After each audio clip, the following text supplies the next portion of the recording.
হওয়ার কথা। তাহলে কানের যা মাপ তার সাথে মানে তার সাথে নাক, ফোরহেড এটা সমান হওয়ার কথা। তাহলে এই পোর্শান, এই পোর্শান, এই পোর্শান সবার সমান হয় না, কারোরই চট করে হয় না। তাহলে কি করতে হবে, যার সমান নেই, যার বেশি আছে তারটা আমাকে কন্ট্রোল করতে হবে ডার্ক শেড দিয়ে, যার কম আছে তারটা আমাকে কিছু করতে হবে না, সেখানে আমি কোনো ডার্ক শেড অ্যাপ্লাই করব না। এবার কি হচ্ছে, কানের, এটা আমার দিকে তাকিয়ে সবাই একটু বোঝ, কানের যেই মাপ যার, এবার আমি গালের কন্ট্রোরে আসবো। গালের কন্ট্রোর কি, এটা আমরা সবচেয়ে বেশি ভুল করি যারা নতুন মেকআপ শিখি, যে গালের কনসেপ্টটা আমরা কোথা থেকে কিভাবে করব। গালের কনসেপ্টটা কি না, এই যে কানের যে মাপটা আছে, প্রত্যেক মানুষের ইন্ডিভিজুয়াল তার মাপ, এই কানের যে মিডিল পোর্শন মানে যে জায়গাটা আমার উঁচু হয়ে রয়েছে, সেই জায়গা থেকে আমি একটা দাগ ইমাজিন করব। তো হাত নিচে নেমে গেছে, তো সোজা দেখাচ্ছি তো আমি পাগল, তো এখান থেকে ওই তো সব উল্টো করবে, এরকম করে এরকম নেমে চলে আসছে, তো এখান থেকে এই অবধি এলো, ঠিক আছে।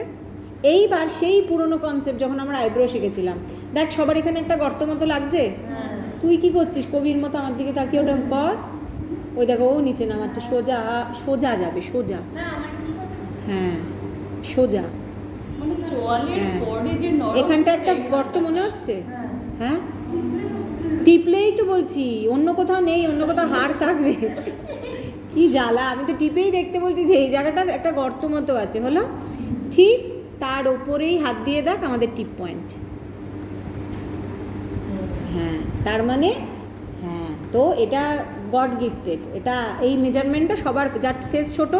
তার যেই মেজারমেন্ট হবে, যার ফেস বড় আমার মতো তারও যা, সবার তাই, ওর তাই, ওর বাতাসার মতো ওরও তাই হবে, সব এক হবে। তাহলে ও যতই দৌড়াক রোদ্রে তাতে ওর মুখ ছোট হয়ে গেলেও এই মেজারমেন্ট সেম থাকবে। তাহলে আমি যখন গালের কনসেপ্ট করব কি না, কানের এই মধ্যিখানের এই যে এটা রয়েছে, এইটা পরে এটা হাতে সেট হয়ে যাবে, কিন্তু এখন কি এই পোর্শন থেকে এই হয়ে গেল, এখান থেকে টিপ পয়েন্ট, এদিকে আমার কন্ট্রোর যাবে না, না ওটা নিজেদেরই কনসেপ্ট হয়ে যাবে। কারণ কি, হ্যাঁ দেখ এবার কি আমরা ক্লায়েন্টকে কি বলি, আপনি এরমভাবে মুখটা টানুন বলি,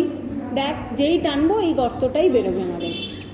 বেরোচ্ছে, সেটাই আমাদের টানাটনির দরকার নেই, আমরা নিজেরাই বুঝতে পারবো যে এখান থেকে এই, এখান থেকে এই, পুরো মেজারমেন্ট একটা, যে এবার তাহলে এর বাইরে আমার কন্ট্রোর কালার যাবে না। তার উপরে এই জায়গাটা, এই জায়গাটা, যে কারণে এই জায়গাটা আমি হাইলাইট করি, আমি হাসলে দেখ এই জায়গাটা, আমি বলি না, যারাই হাসবে দেখবি এই জায়গাটা চকচক চকচক করবে, তো যে মেকআপ করেনি তারও করবে। তো এই এই জায়গাটা কেন না, এই জায়গাটা আমাদের প্লেন, দেখ এখানে চেপে দেখ হাড়, তাহলে কি এই জায়গাটা আমাদের ফ্ল্যাট, সেই জন্য এখানটা আমাদের হাইলাইট পার্ট হবে, এখানটাই দেবো। যখন এই জায়গাটা হাইলাইট হওয়া মানে, এই পোর্শনটা হাইলাইট হওয়া মানে আমার ফেসটায় এখানটা আমরা দিই, আমরা কি দেখি মেকআপে, এখানটা একটু দিই, এখানটা একটু দিই, এই যদি এটা দিয়ে এই দুটো না দিয়ে, এই দুটো তো ভেতরে ঢোকা লাগবে, তখন দেখতে কি হবে, মুখ ওই সব মালভূমির মতো হয়ে যাবে, কপাল থেকে নাক অব্দি মুখ আছে, তারপরে ভেতরে ঢুকে গেছে, হ্যাঁ ওই জন্য এই জায়গাটা দিতে হয়, এটা পুরোটাই একটা জাস্ট মেজারমেন্ট। তো তাহলে এখানটা দিলাম, এখানটা দিলে কী হবে, এবার কি আমরা কী করি যখন মেকআপ শিখি, খানিকটা হাইলাইট নিয়ে এরকম করে থুকে দিলাম, ও চকচক চকচক, না হাইলাইটটাও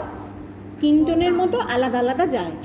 সব হাইলাইট সব স্কিনে যায় না, যে ডার্ক হবে তার একটু অন্য হাইলাইট যায়, যে খুব লাইট হবে তার একটা অন্য হাইলাইট যায়, তো আলাদা আলাদা ক্ষেত্রে আলাদা আলাদা শেড যাবে, সেগুলো প্র্যাকটিক্যাল সময় করবো। তাহলে কী হলো, এই পোর্শনটা আমাদের হাইলাইট পার্ট, তাহলে এটা আজ থেকে ক্লিয়ার, এটাই আমরা প্র্যাকটিস করব, যে কন্ট্রোর কি, এই কানের এই মিডল থেকে উঠলাম, উঠে এই এলাম,